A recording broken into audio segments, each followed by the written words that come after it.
Hey, welcome back to Mike's Diabetes World. Well, I may turn on the light. I was seeing if I needed to or not. We'll see. Anyway, today's blood sugar is sitting at 5.3. My insulin is getting low. I have a good amount of calibration left.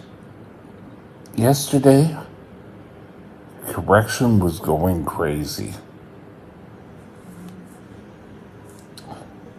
And last night I had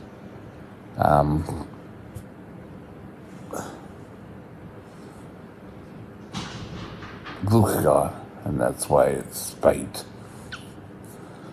Okay. Time in range is 90%.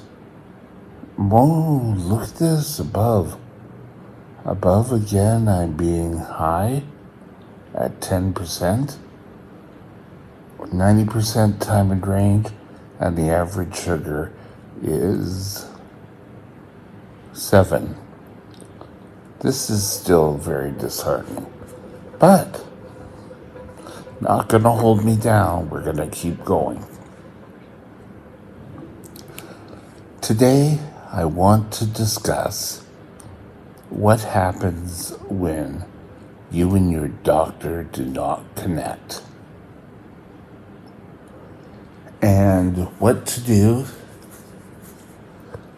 and when are you forced to change doctors. Stay tuned.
This channel is provided for informational purposes only.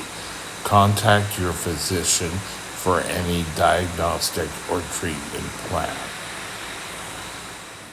Okay, a lot of times we don't connect with the doctors. There's some doctors that are awesome, and then there's some, I don't think so.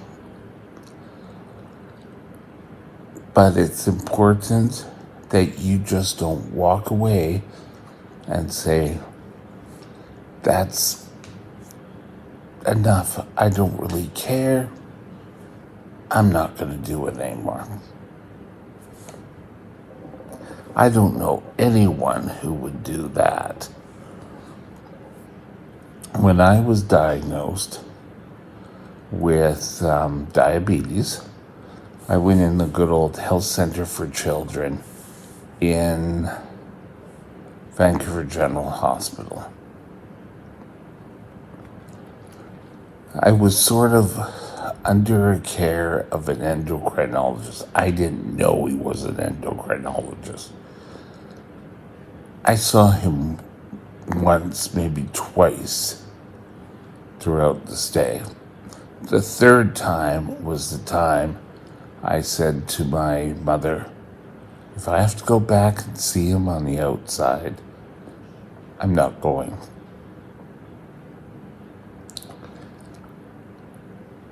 he took some information, some hearsay information that was written down in my chart completely the wrong way and yelled at me for it. What I said was, back case here. My roommate had cancer. He had leukemia. And when he was at home, all he had to do was take pills. And I said, I wish I could treat my disease like his name was Chuck. If Chuck, that would be so much easier.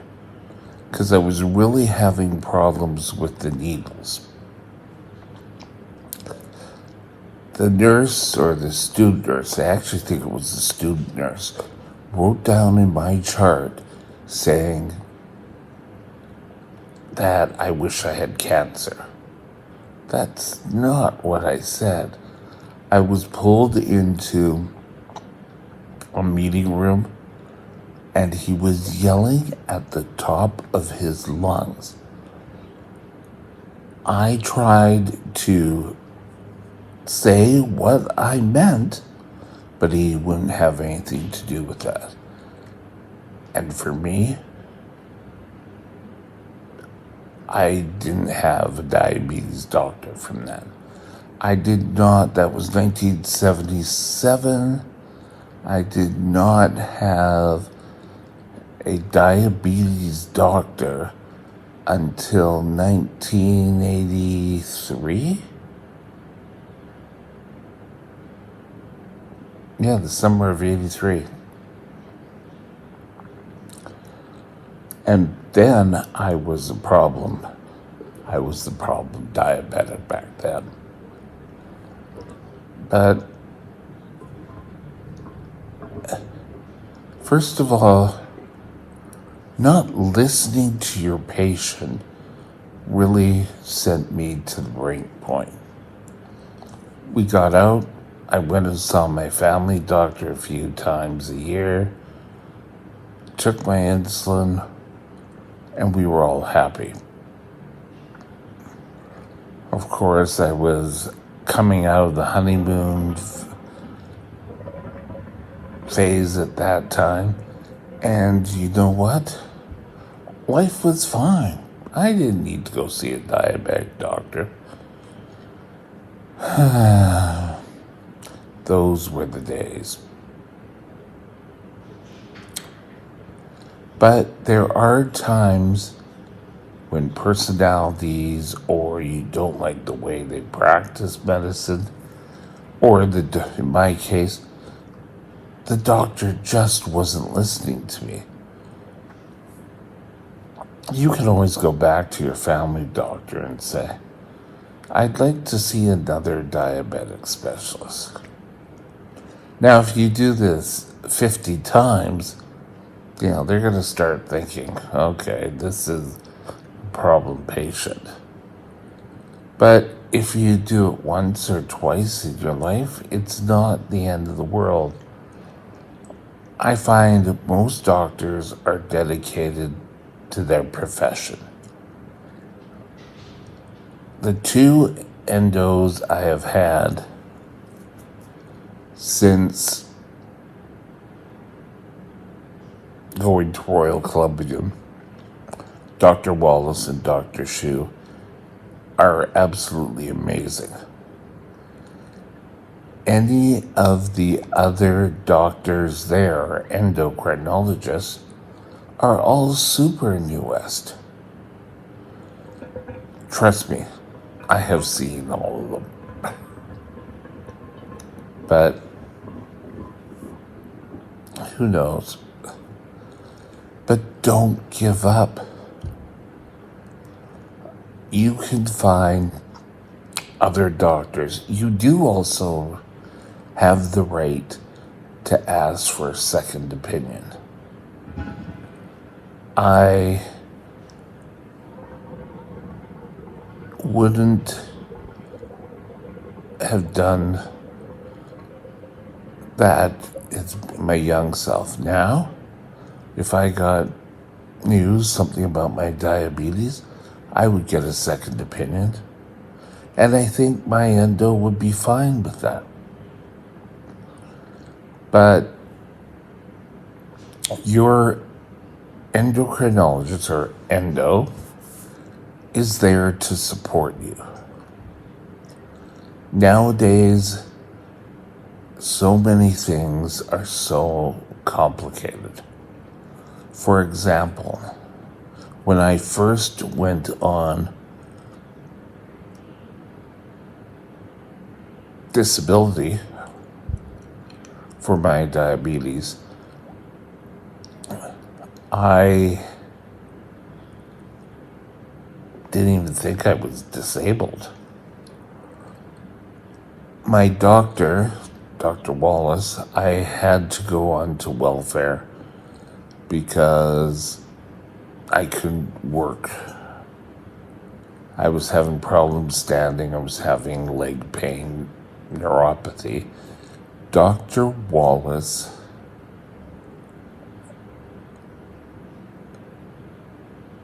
and I met at an appointment, and she said, well, how is it with your living expenses and everything? And I said, well, I'm making it work. I only get so much.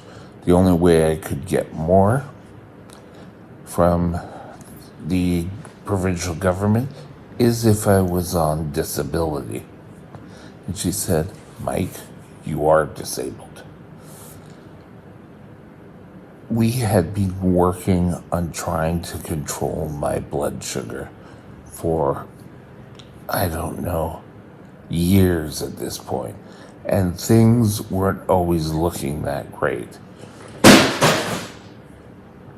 So I had to apply. And she said, there are two disabilities. There is CPP disability and provincial disability. She said to me, and this is true, CPP disability is easier to get, BC disability is a lot more easy to get than CPP. For me, it was the other way, but that's what I mean by support. If you're just a diabetic, you're a new diabetic, and you go in waving these papers, oh, I can be disabled now, here you go. Chances are your doctor's not going to fill out the forms. For myself, we have been trying for years. For myself, it was 1990, 89, 90. This is about 24 years, I guess. I don't know. But that's when it clicks. When it doesn't click, it's, you don't feel good. Like when I left my endocrinologist, I always felt uplifted that I may not have perfect blood sugars, but we always had a plan of what to do. If I didn't feel that way with an endocrinologist, I would ask for a change. But do not stop seeing anyone. Make sure you're seeing someone about your diabetes. As a last resort, seeing your GP. But it's important that you find someone in your corner. If they're not in your corner, then you need to look elsewhere. Don't feel like, well, my doctor told me he was the best, so I have to stay with him or her. No, that's not the case. Making sure you get someone you can work with. And I say that you can work with. It's important as diabetics, we have a say in what goes on in our lives. But if your doctor isn't allowing you to do that or take part or answer your questions, if your doctor has, just do what I tell you to do. That's not the doctor for you. I did have another doctor who, I don't know if it was me in my teenage years or what. I guess I was 15, 16. Or was it? No, it was 18. The summer I graduated. They brought in another endocrinologist who worked in St. Paul's. Yeah, my endo in North Vancouver at the time was going on holidays. So I was transferred to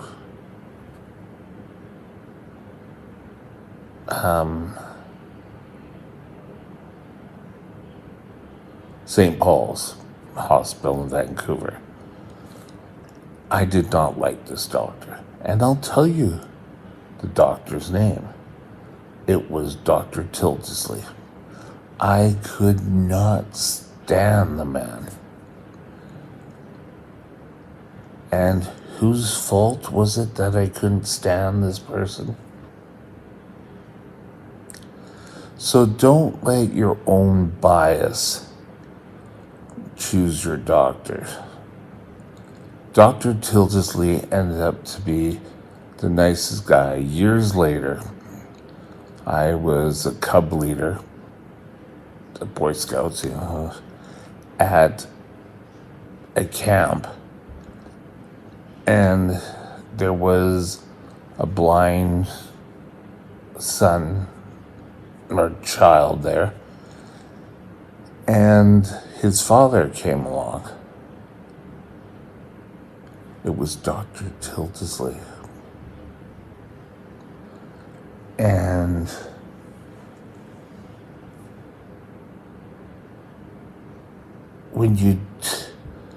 it was me being, I would not bend over backwards, but he's the one that taught me about hemoglobin A1C. He also worked with me in asking questions. If it wasn't for him making sure every time I went to see him that I had a question for him, I wouldn't be where I am today. I always try to end, whether it be my diabetic nurse, the dietitian, my endocrinologist, my GP, asking questions related to what I'm there for. You learn a lot. And I was so stubborn. But I've mentioned to you before that diabetics can be stubborn. So you may go see a doctor and feel, oh, this doesn't work for me. You've got to give it at least 2 or 3 times to try it out. Don't be so stubborn. If you have tried it, things aren't working, go to your GP, find another specialist.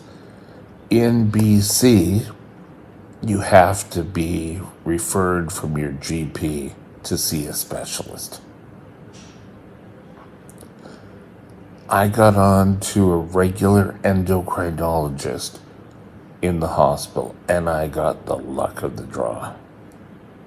I stayed with her for 21 years,